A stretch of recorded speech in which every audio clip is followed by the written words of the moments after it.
Our goal is to create a future where anyone can produce their own music the way they hear it in their head. We create customized spaces for playful exploration. Otherwards is a mixed reality album listening experience. We're building technology that enables people to create music effortlessly. I think you may make the world a better place. It went in all kinds of directions that I didn't think about music as going in.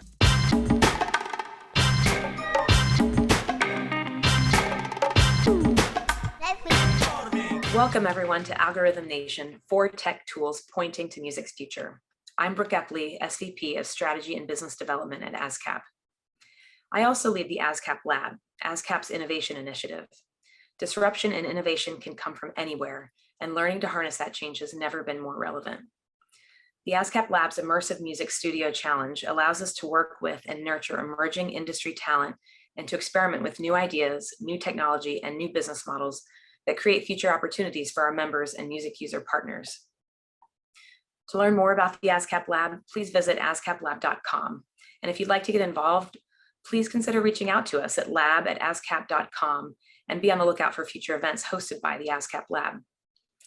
Several months ago, the ASCAP Lab asked, how can emerging technologies reflect and inspire imaginative, exploratory, and creative approaches to music? 4 teams impressed us with their visions of the musical future.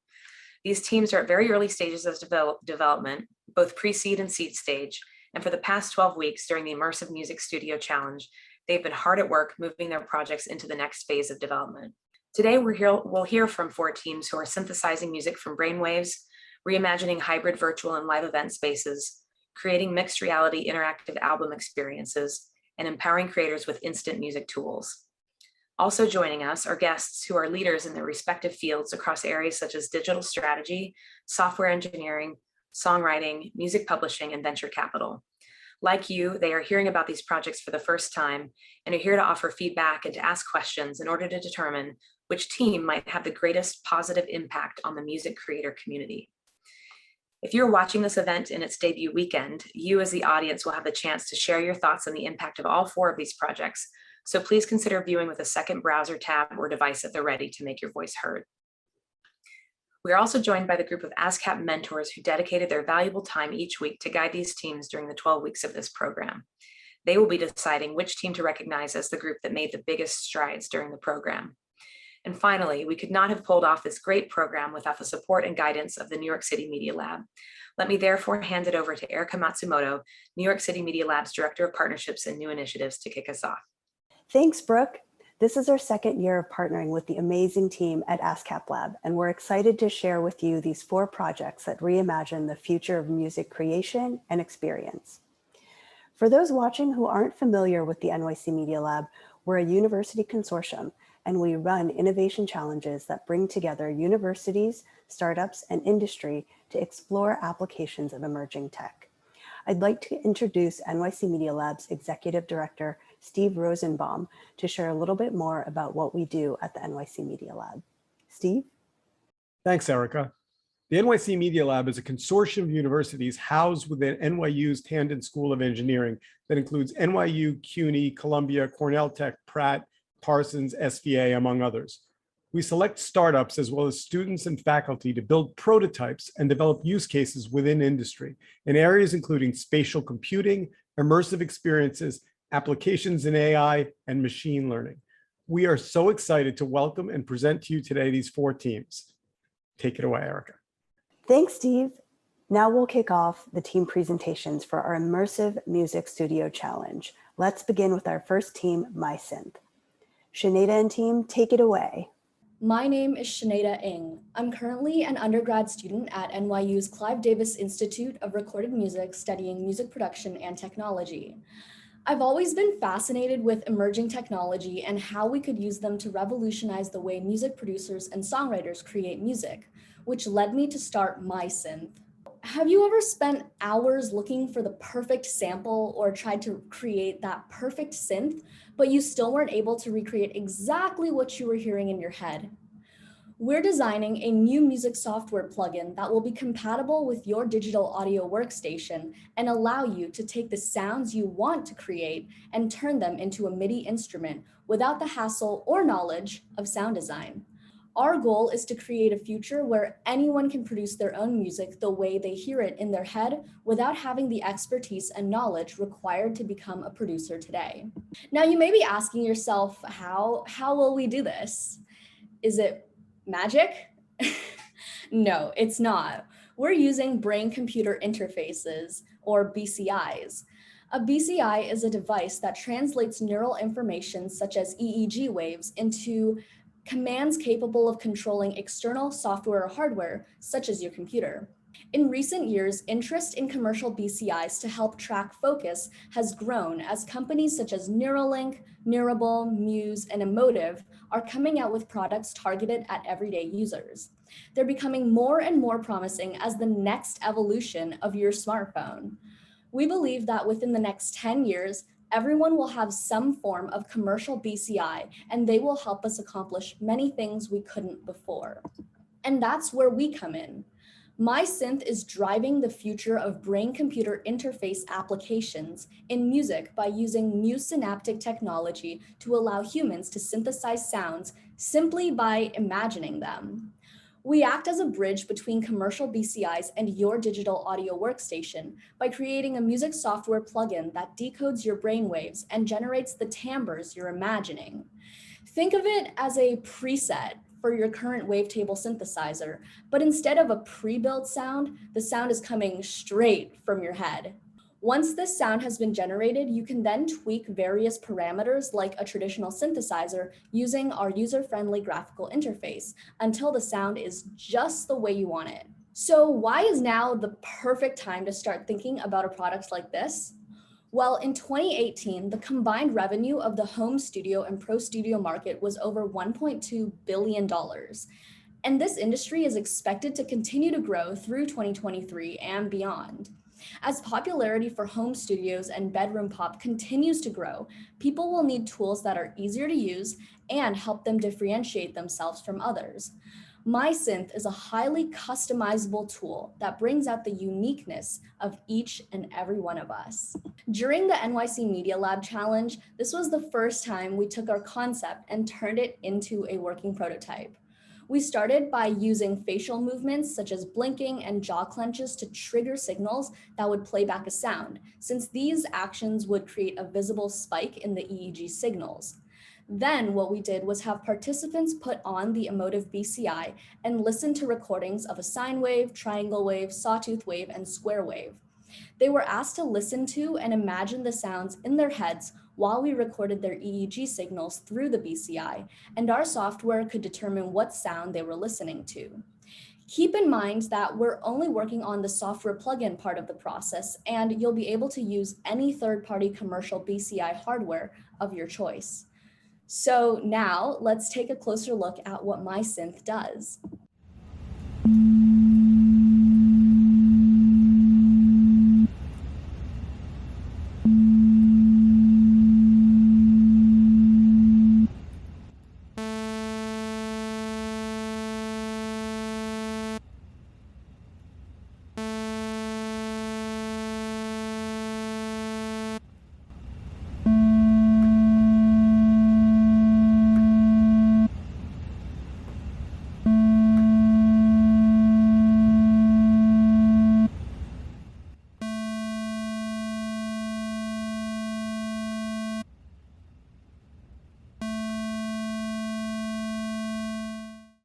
This demo comes from simulated data, but as you can see, it shows a lot of promise and potential for many songwriters and producers like yourself. Although we're still some distance away from actually creating any sound that you imagine, the technology and research behind it is developing exponentially. And when that time comes, our software will be the first to connect you to your DAW. Our goal is to make music production more accessible and efficient for everyone who wants to get started producing their own music. Our software will include an easy-to-navigate UI for users who have little or no experience in sound design, and a more advanced screen for users who are familiar with wavetable synthesis.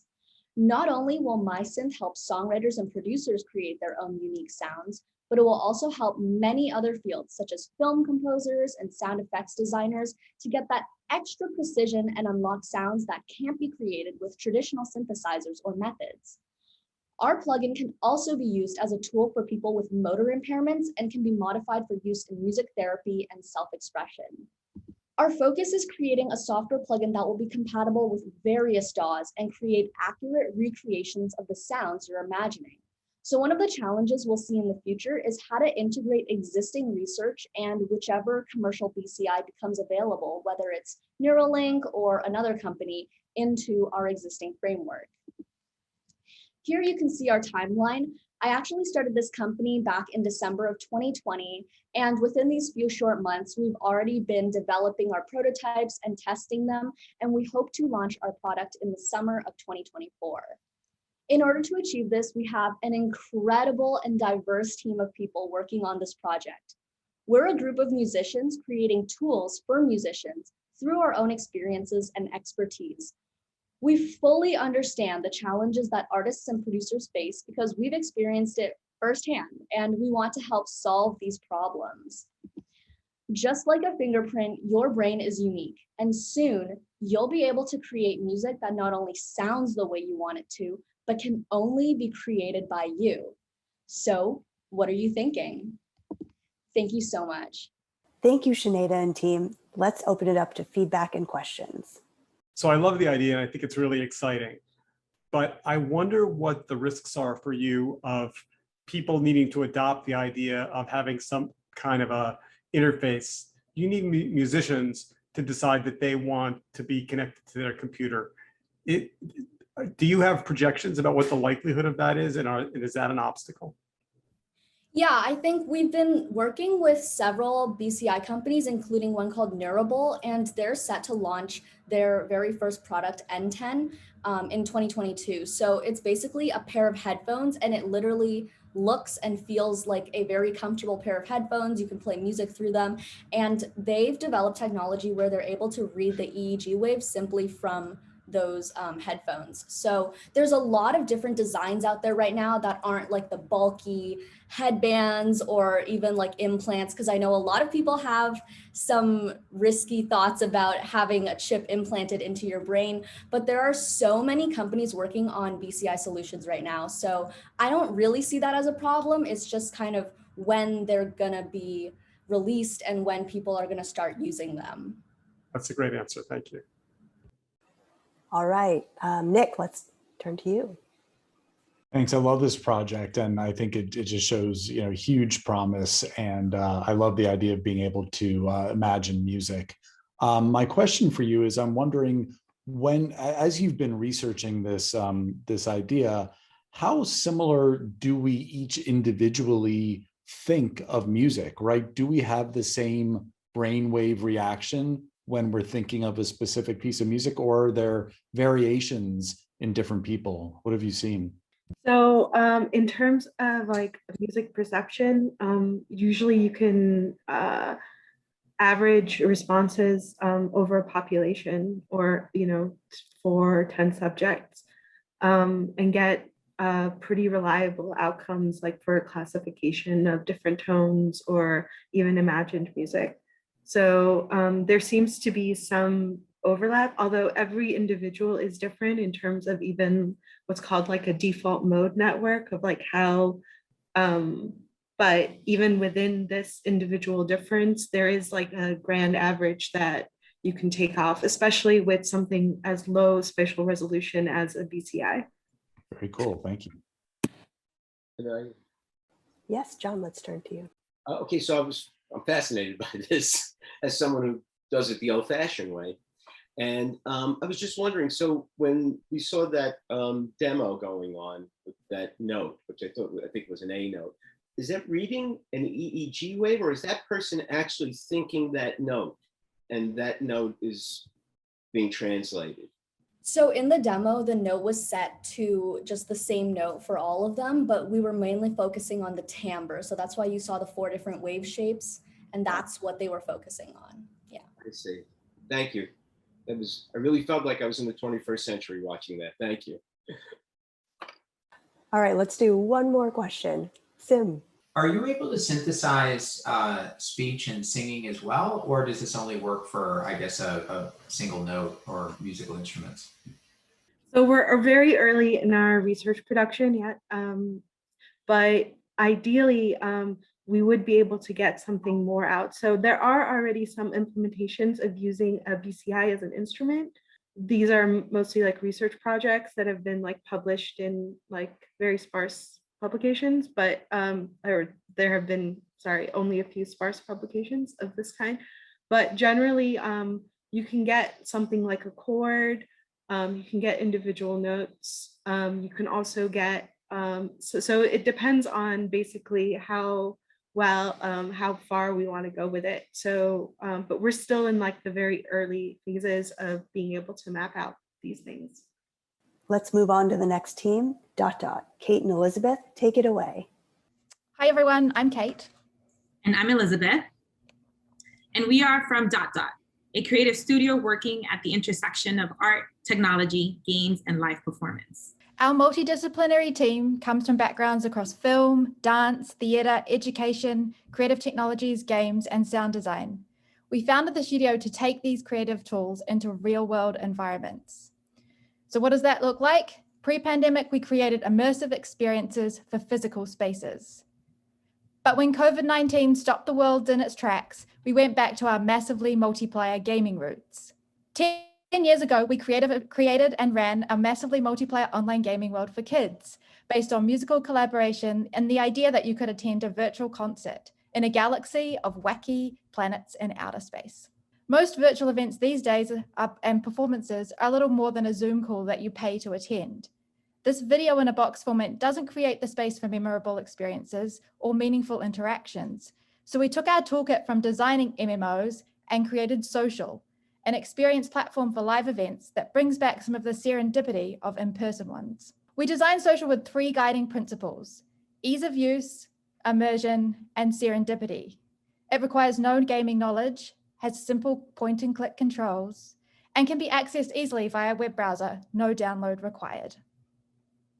Powered by video chat avatars, we create customized spaces for playful exploration, relaxed conversation, and shared experiences and games worth remembering. With customized and unique spaces for hosting live streams and video watch parties with your friends. The COVID-19 pandemic has redefined how we think about virtual communication and experiences. We have seen a level of behavioral change that would typically take more than 10 years occur in just 12 months. There is now a viable market for virtual engagement and therefore a real opportunity to consider a hybrid approach for how we can engage audiences as we move slowly out of the pandemic. Consumer interest in virtual events is only increasing too, with 7 in 10 consumers planning to attend a virtual event even in a post-pandemic scenario. So we've built out a platform and toolkit that lets us create bespoke and customized experiences for conferences and events. In the last 12 months, we've hosted over 10 virtual experiences, including commercial events for Inc. 5000, big beauty brands, and Fast Company. We have infrastructure that can scale for thousands of concurrent users, and we have been recognized for creating one of the best virtual and remote events of the year as a Webby nominee. We set ourselves apart from other more tech-first platforms for our user experience focus and our design-conscious experiences. For the NYC Media Lab and ASCAP Immersive Media Studio Challenge, we set out to investigate how could we use these tools to help music artists innovate online.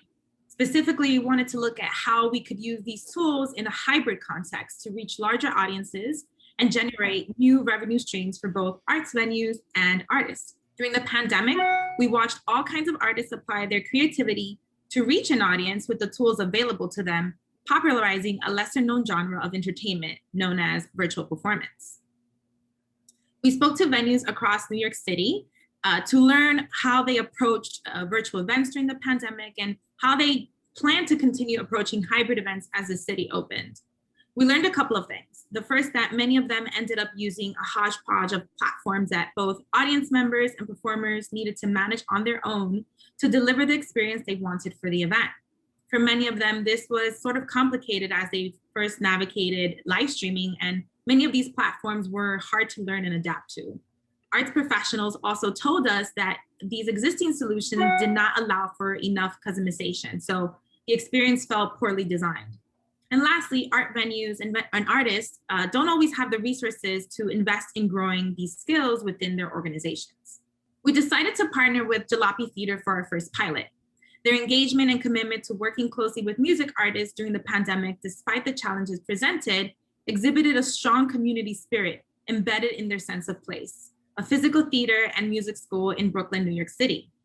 They began live streaming with much success, where attendance ranged from 30 people upwards to thousands. And they became interested in our platform Social as a way to continue connecting with members that have left the city, as well as supporting their instructors who are also musicians with another income opportunity and to strengthen their own funding. So we built them a virtual venue that integrates their live streaming cameras and maintains the charm, not just of the actual physical space, but the authenticity of the theater.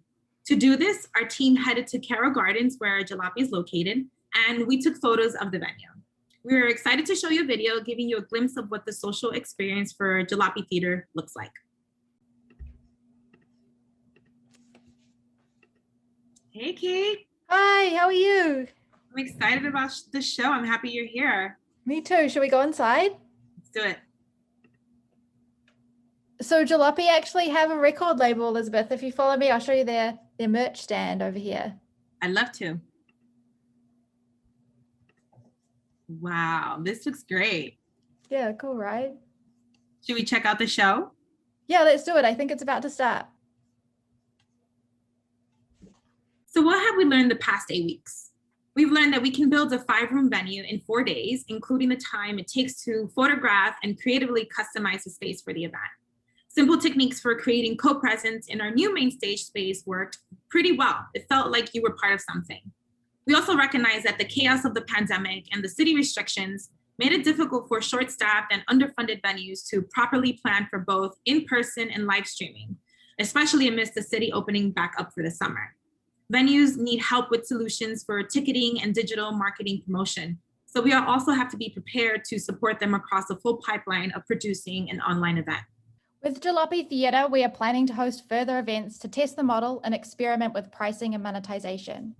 We're going to be showing a work at Biennale Sur, the International Biennale of Contemporary Art of the South, in collaboration with a group of musicians and performance artists who will be live streaming performances from all around the world, including New Zealand, Greece, and Chile. And we're exploring a collaboration with a Brooklyn-based ticketing venue so that we're able to provide affordable ticketing solutions to venues and music artists. But the most exciting bit is that we have received funding to continue to collaborate, iterate, and co-design with artists over the next couple of years, giving us the time and space to work with artists to create live tools that allow them to engage with their online fans, as well as their in-person ones. All with the end goal to create real impact for artists, to allow them to reach new audiences and generate revenue alongside in-person events. So if you like what we're doing, or you know someone that might like to take part in our next pilot, send them our way. Thank you. Thank you, Kate, Elizabeth, and team. Let's open it up to feedback and questions. I have a question about social. So in a physical theater, the room has 250 seats. People can see each other. They can say, hey, we know each other. There's some sense. In a digital space, theoretically, it's an unlimited size, but that potentially has bad social interactions as a potential outcome. How do you manage people getting to see each other like that? Your video began at that moment where you saw each other outside the theater and said, let's go in. I loved that. I was like, that's the kind of virtual space I want to go to, is with friends. But how does it not end up being creepy or stalkerish or weird? Yeah, that's a great question. And I come from a background in community management for gaming. So this is a lot of what we do. It's about building a community and a kind of a place, an atmosphere that is has the right kind of guidelines and goals for what the event is. And some things that we do with social is that we limit the number of people in the rooms together. So most of our rooms have between 8 and 12. So it means it's constantly cloning itself and creating a new room. So you never feel kind of overwhelmed by people. And that was something that we learned through testing, that really that was kind of the sweet spot for meaningful engagement. And then the other thing is that we're kind of thinking about this almost in the way of what does it mean to have a corporate box? What does it mean to have something that you are then just saying hey, here's my version of this event that I'm bringing my friends to, kind of like a watch party or something that is very personal. So we're also really interested, as well as having these quite more serendipitous, wild events that have all kinds of strangers coming together, also offering something that's for the people that want to bring their family together to go to a concert together. So I think we can do both. It's just about how we kind of frame that for our audiences. Perfect, thanks. Yeah. All right, Nick. You guys did a really nice job here. And I love how you recreated the, excuse me, the physical experience into the virtual. We've all really been desperate for that over the last, 18 months. I loved on the tour how you got to the merch store. And so I'm curious, are you thinking about integrating commerce transactions into the platform? Is that a part of your vision going forward? Yeah, exactly. That's actually one of the things I'd love to work with music artists and performers on, because when I go to a gig these days now, I often find they put like a Venmo or a QR code out and ask the audience to kind of like respond. So I'm really interested in exploring how we can do that in a really meaningful way, so that we can have events. We've had mixed kind of conversations with venues and artists about events. Like some people want to charge a ticket price, but other people want it to be free, but have that donation. So I think that's something we'd really love to delve in more in collaboration with people that, yeah, kind of are interested in monetizing like that. Cool. Yeah, and I think the idea of bridging the gap between the virtual and the physical makes so much sense and is a real opportunity, right? So I may be experiencing this virtually, but I want to bring something physical home with me, or have that memento of the experience, that T-shirt, that piece of merch. So I think there could be a nice bridge there. Nice work. Yeah, and like if you could get a special T-shirt by attending that virtual show, there's really interesting things I think we can do to play with that kind of physical, right, digital. And you might also be able to influence your friend who's there getting the same T-shirt, Mm-hmm. or there's a social commerce piece of this. I think that could be interesting too. John, I see your hand raised. Yeah, I'm going to use a very technical term here. That was incredibly cool.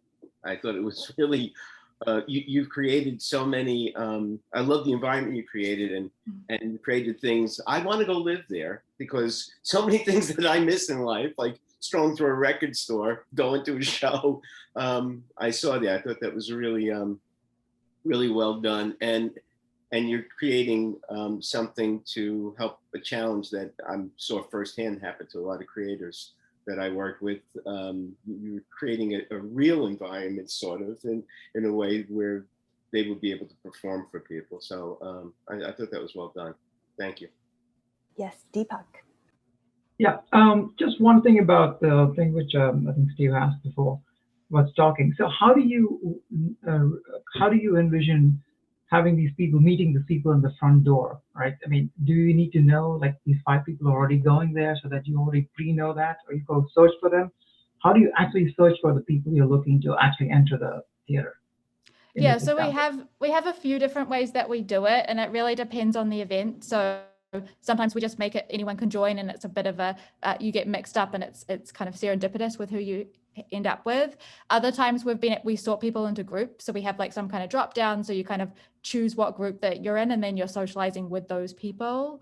And then we have what we used for this pilot was kind of our simple sign-on, but we have a more like a user account sign-on option that we use for some of our commercial events. And with that, it means that there's a user database. And so that means that people can make friends with one another, private message with one another, search for one another, and there's kind of like a database of users on the site at any one time. We haven't done that with Jalopy because we want to make it really easy for people to have their first kind of like virtual event experience. And so, but we have all these different kinds of options, and we've used them for different kinds of events.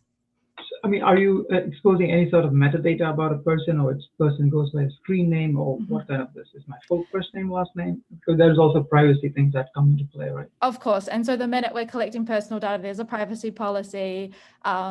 Whoever is responsible who wants access to that user data needs to make sure that's been done in a way that is compliant with all of the different rules around privacy. So that's something that we take seriously.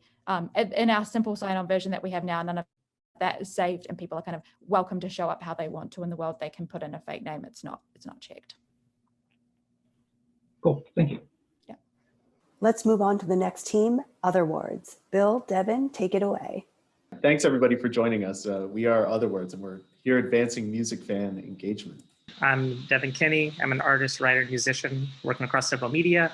My art focuses around social resonances of technology, the city, and Black cultures across the diaspora. I did my undergraduate at Cooper Union and received my MFA from UCLA in 2013, and I've participated in several programs and artist residencies, including SOMA Mexico, the core program in Houston, Scott Hegan, the Whitney Independent Study Program in New York. And this summer I'm here in Omaha at the BIMA Center for Contemporary Art.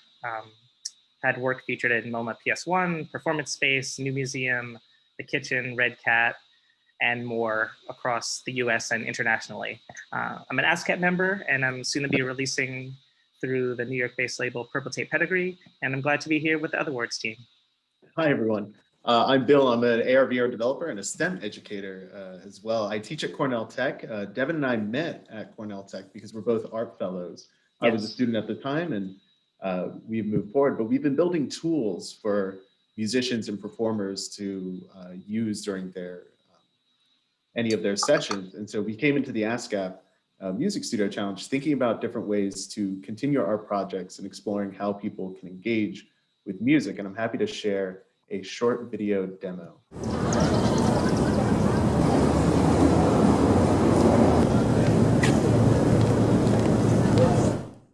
We entered the Immersive Music Studio Challenge from ASCAP Labs and NYC Media Labs to activate listeners. Bill and I thought back on the times when we had beloved MP3s, CDs, vinyl, or tapes on repeat, creating a personal world from the launchpad of the music we were hearing. Back in the day, the ritual of inserting physical media or hunting for digital versions helped bond us to music.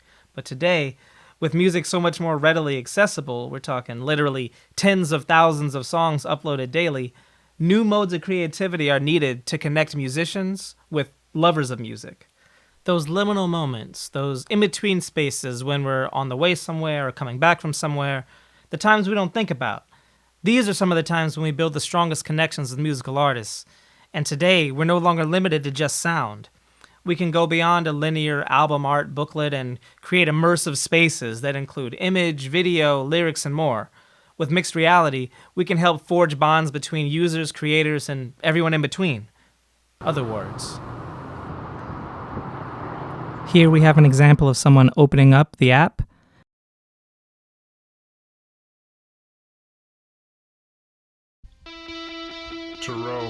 They're seeing several AR assets. Life numbers.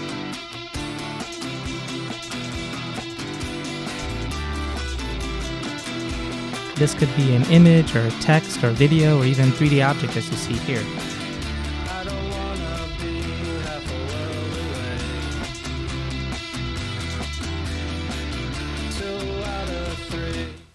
Through spatial audio, music sounds like it originates from a single spot in the world.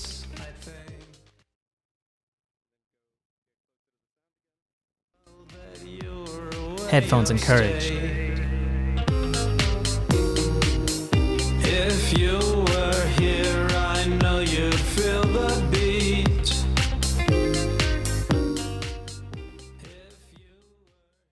So our framework that we built around this experience was to have listeners move, activate these spaces somewhere in their world and experience music the way that's mixed from the artist into their real world, and hopefully be able to collect some sort of reward and continue this process like a vinyl spinning around.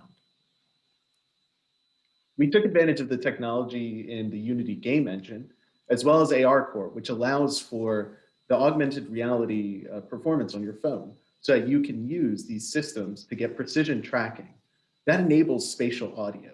So you can create these surreal sensory designs that has the user listening to something and hearing it as if they were in a real location, kind of like you would in a jazz club or maybe at a sprawling music festival. Unity also lets us take advantage of connecting artists with listeners already with built-in mobile options like artist curated downloads, NFT drops, push notifications, and rewards for exploring.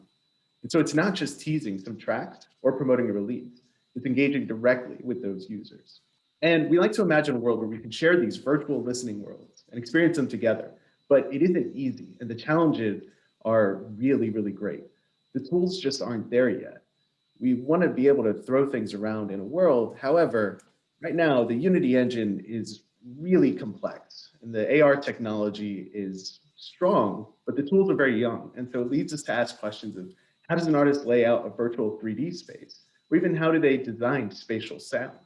These are the questions that we want to be able to answer in the future. We're working on this because mixed reality is growing. While we're working on a phone app, it's the tools that matter, and they lower the barriers for creators so that when AR becomes as common as the smartphone, as Snap and Apple are trying to do, we'll be ready. And for now, our next steps are small. We want to release a demo application for everybody to test. We want to develop user-friendly tools. This is important to me, especially as an educator, to let artists be as comfortable with AR as they are with their instruments. And lastly, we want to collaborate with you. So please feel free to reach out. We would love to build something together. Thank you, everyone, and be happy to take any questions. Thank you, Bill, Devin, and team. Let's open it up to feedback and questions. So I love the idea of expanding what these immersive experiences could look like.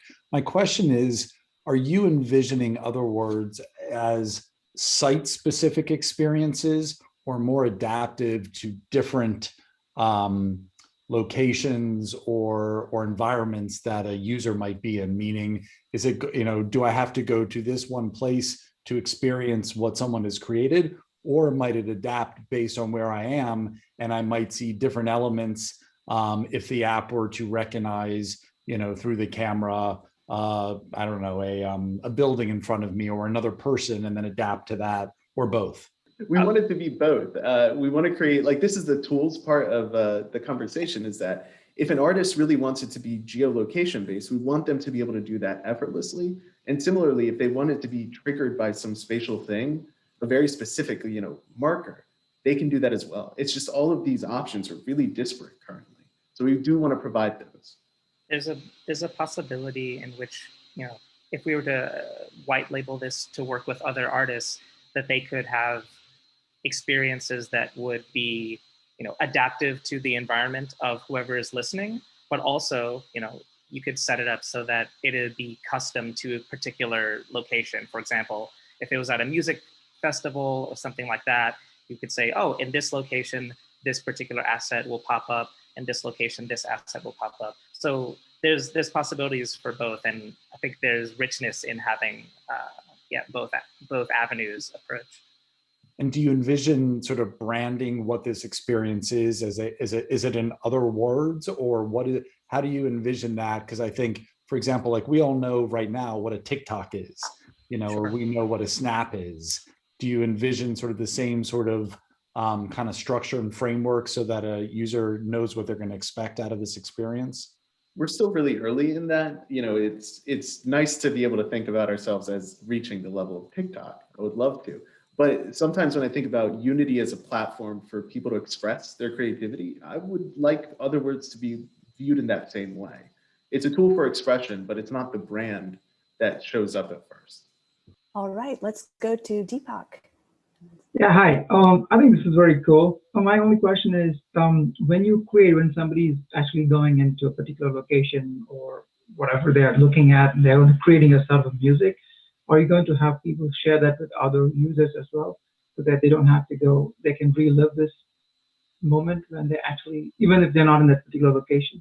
Yeah, that's in the roadmap for the future. We didn't really demo it there, but the idea is to be able to save these experiences because they'll be very unique and custom, especially depending on how you sort of move and experience the space, to be able to then share it with somebody who's not in that space so that they can see and feel and hear what you did.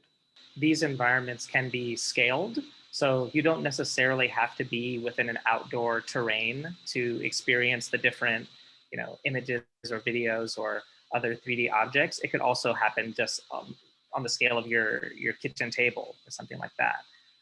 So there's different kinds of possibilities there. Thank you. First of all, fellow Cooper grad Devin, so congrats and excited to meet you. I'm really impressed, and frankly, I don't have a question, but I'll offer some advice. It feels like you guys have a tremendous amount of potential, but I'm concerned that you're being pulled in a lot of different directions, both around the augmented reality piece and this piece, which I think Nick touched on. And so my advice is to ignore all the hype about the glass hardware and all the cool things that are coming, and focus on the fact that battery life on AirPods is now to the point where people can comfortably wear them for the entire day. And I think there's a lot of really interesting things around just the spatial audio and the combination of, whether it's Easter eggs as you walk outside or interacting with other people. If we walk past each other in the street, could I hear your favorite song, get louder and louder as I walk toward you and as a stranger? And the second piece is, while I applaud you guys for wanting to build the, call it Unity for this immersive audio-based experience, I do think you kind of need to build a Pokemon Go before you get there. It's really, really hard to build a standalone platform and get developer support. Long-term, it's a great strategy, but I think short-term, you guys, I would encourage you guys to think about perfecting even a very simple user experience that enables, that works with hardware that's existing today, doesn't require new user behaviors. One more point of question or feedback. All right, Steve. So what I loved about your presentation was it went in all kinds of directions that I didn't think about music as going in. And I think to Sim's point, the exciting but scary thing about that is that's very hard to productize. So I think my bit of advice would be pick the vertical that you can kill and do it excellently, quickly, and then grow on that rather than trying to solve all the problems at the same time. But love the ambition. Thank you. Great, thank you so much. Let's move on to the next team, Boomy. Alex and team, take it away. Hi, everyone. I'm Alex, and I'm the co-founder and CEO of Boomy.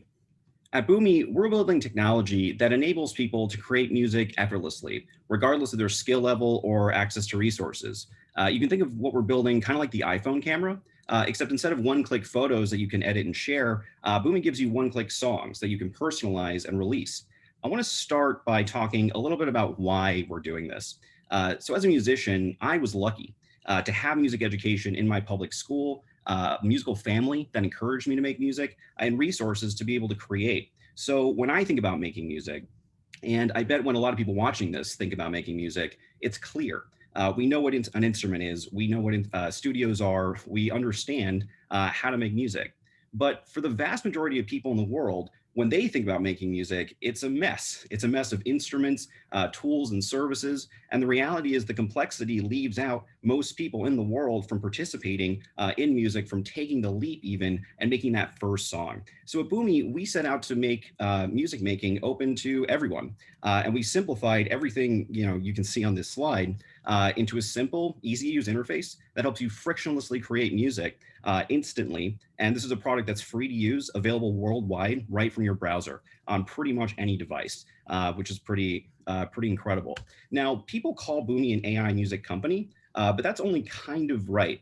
Many approaches to AI music use automated processes and black box machine learning models. And basically the way it works is it'll take data like MIDI or audio, also known as your songs, train a model, and then start producing best guess copies of the training data that went in. That's oversimplification, but that's basically how it works. Boomy is very different. Rather than use AI to look backwards and try to mimic songs or artists that came before, our systems are designed fundamentally to make songs that are totally new, completely original, and reflective of the human intention behind the work. This methodology respects copyright, respects songwriters, and avoids reliance on models trained on copyrighted data. I'm super proud to say that this approach is powering a platform where over 200,000 people have already created more than 3.2 million songs, every single one of which is original. And 85% of those people tell us it's the first time that they ever made music. So today, we're launching something really exciting that I'm super proud of that we worked on during the ASCAP and NYC Media Lab Challenge. And this is a new style available on Boomy now, which is inspired by EDM. So this is EDM-inspired instant music. I have to give credit where credit is due to Boomy's Director of Music Automation, Walker Davis, for leading this effort on our end. So we'll go ahead and play a quick video demo, but you can also use this at boomy.com right after this or anytime. We designed Boomy to be super simple for beginners. All you have to do is select a style and a filter and press go. But if we want to get a little more customized, we can select different options for composition. We can change the instrumentation. We can say, let's try EDM drums this time. So we can show off this great EDM style and change things like tempo and densities. And when we press create song, the system is actually composing, so writing all the notes and recording everything you would do in a studio, fully produced songs in seconds. So let's see what we got.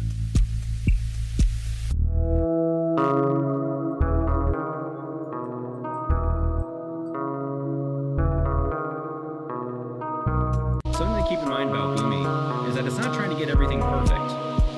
We're giving you a starting point to build something kind of cool. I think this is boring, so I'm going to reject it. This one's kind of weird too.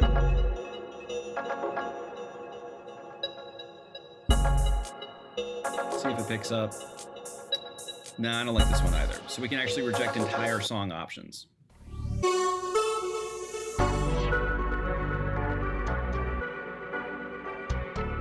All right, this sounds promising.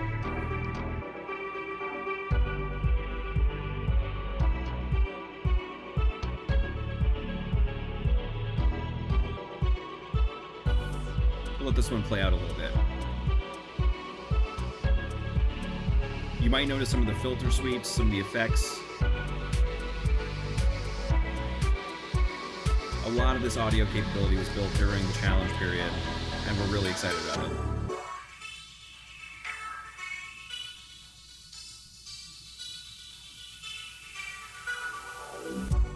Nice drop.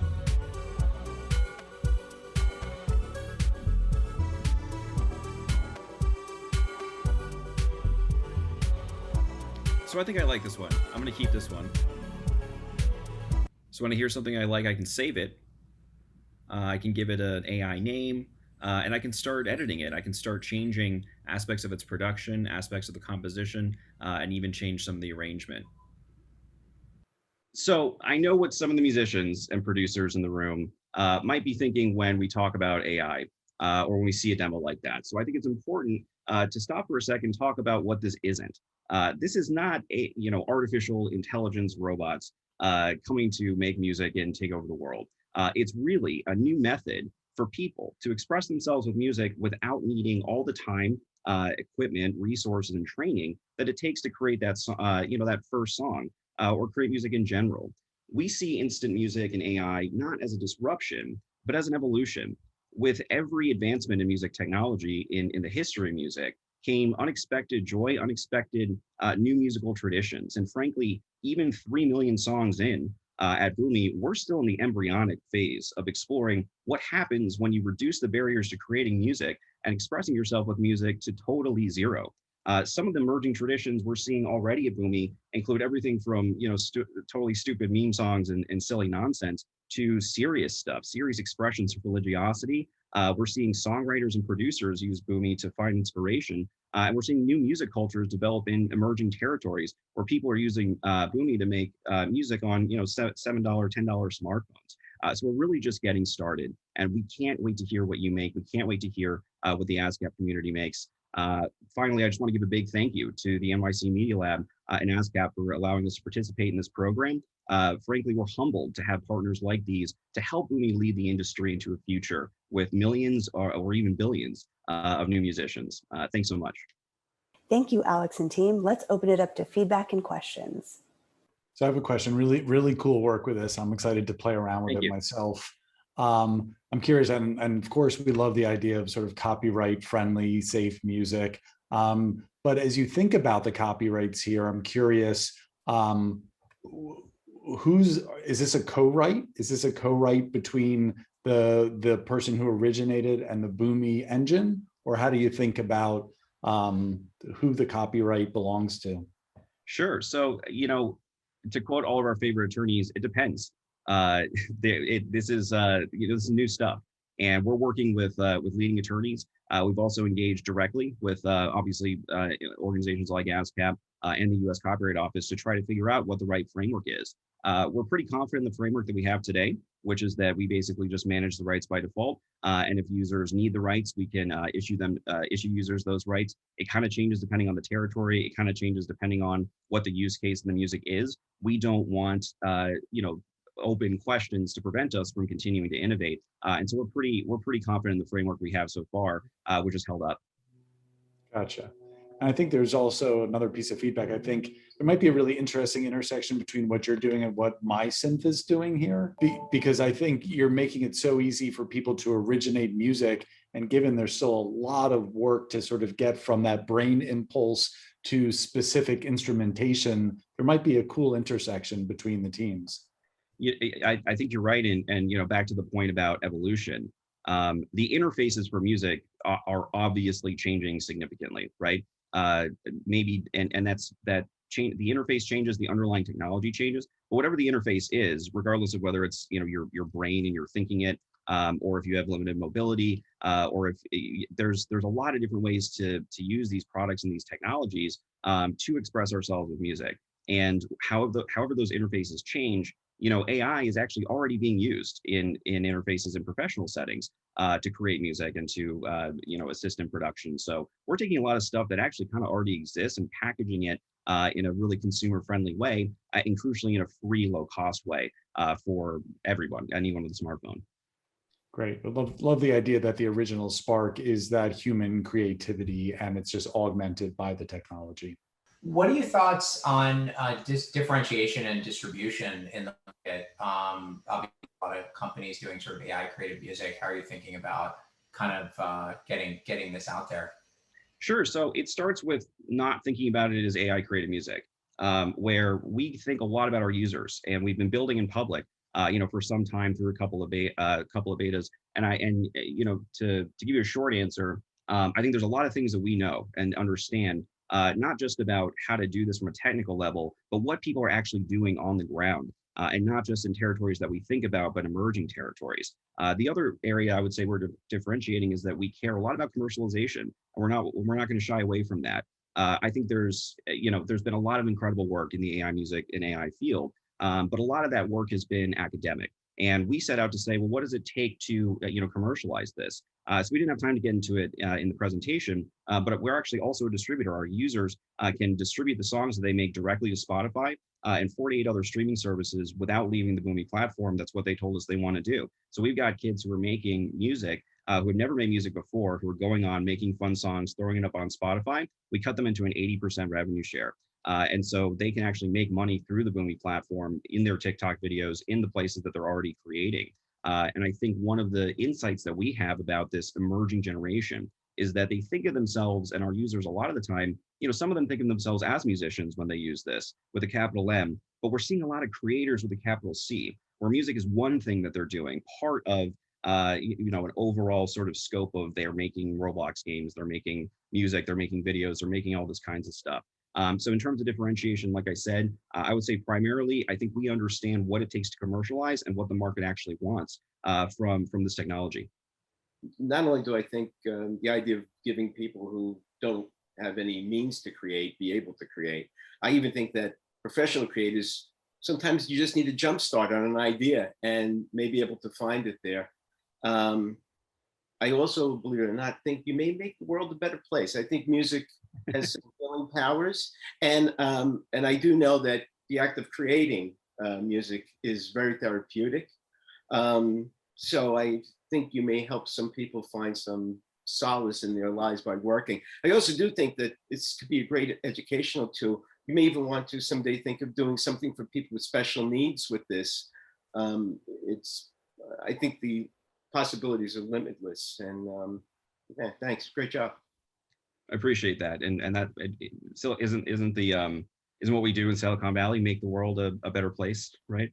That's like the tired phrase. But I'm with you. I think there's a reason why we really hit a growth inflection point during the pandemic, where people were at home, they had extra time, they wanted to feel good, and it's really fun to use Boomy, especially when it gets it right, when everything lines up, when your edits kind of get there. It's that same joy that we get from working in the studio, but we can kind of just increase the overall number of people who can feel that joy.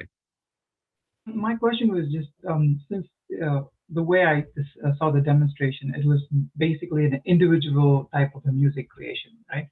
Do you envision this to be more like a platform where multiple people collaborate? I mean, because music is just, there are many genres and there are many instruments to be played and so on. Plus, of course, there is also a song that is involved. So do you see this as a more collaborative in the future where multiple people can actually go in and jam at the same time and then create music together? For sure, and it's something we've been thinking a lot about. What I'll say is stay tuned. We're really proud of everything we've launched so far. But like I think I mentioned earlier, we're building in public. There is a lot still in the way, both in terms, and I think that's evidenced in part by how far we came in these 12 weeks. In terms of some of these audio capabilities you just heard that didn't exist until our launch today.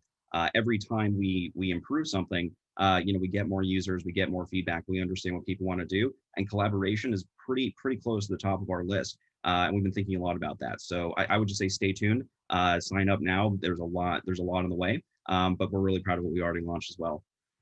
Thank you, everyone. All 4 teams have now presented. We started this challenge with a broad question. How can immersive, experimental, emerging tech open up new ways to experience, create, and enjoy music? We hope that these projects have helped you unlock a new way to think about how we apply emerging tech and also how we can create and enjoy music. Thank you all. We'd like to give a big thank you to our judges who joined us today. And on behalf of the NYC Media Lab team, I'd like to thank those that made this program possible. First and foremost, thank you to our cohort teams, Synth, Dotdot, Otherwards, Boomy. We're excited to help further your teams grow and launch your respective projects and visions. Thank you to the guest speakers who joined us during our program and gave our teams guidance and inspiration. Alton Glass of GRX Immersive and Ramses Alcade of Neurable. And finally, the thought partnership we've developed with the ASCAP Lab over the years has been a really fun, incredible journey. Thank you, Brooke Epley, Julie Scher, and Nick Lehman. Thank you, Erica. And likewise, our partnership with the New York City Media Lab has been just fantastic. And thank you to our ASCAP program mentors, Adam Bauer, Chris Poulos, David Lempert, Liz Rada, Mina Farbood, and Sean Burke, who week in and week out gave feedback and guidance to the teams. This concludes the New York City Media Lab and the ASCAP Lab Immersive Music Studio Challenge. Thank you everyone for joining us for this ASCAP experience session. We'll see you again soon.